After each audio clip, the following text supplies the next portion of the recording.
Hello, and welcome to another vlog in the World Evidence-Based Healthcare series. My vlog is not a personal story. It's many stories wrapped into one. And it comes from my previous work many years ago, working for a research funding agency that was, and still is, committed to strengthening the evidence ecosystem with a view to enhancing equity in health and health systems. This story comes from Zambia, and it's a story about how research evidence and genuine community engagement rebalanced equity in a district healthcare system. Equity Gauge Zambia was a program of work undertaken by the Center for Health, Science, and Social Research, CHESOR. It's a CSO that no longer exists, but whose mission is important to remember. CHESOR sought to unpack differences in the way communities receive healthcare from district clinics.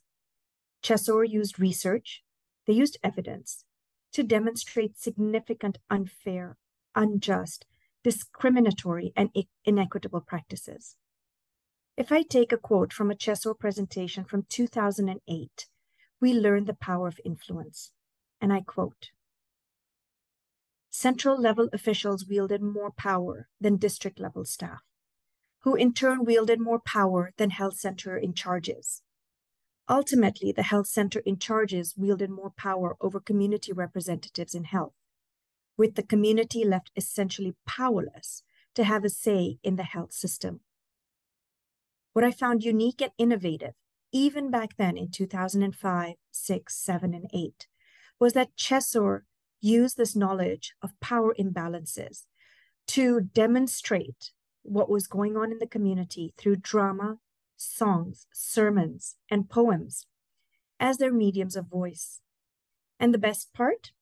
Healthcare workers saw themselves in these dramas through the eyes of their patients, through their communities.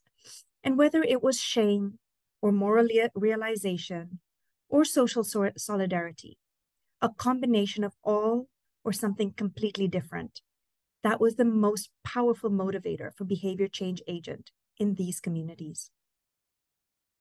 So while we are still looking for stories and lessons for citizen voice, we have so much to learn from communities themselves on how to identify inequity, to advocate for justice, and to influence change.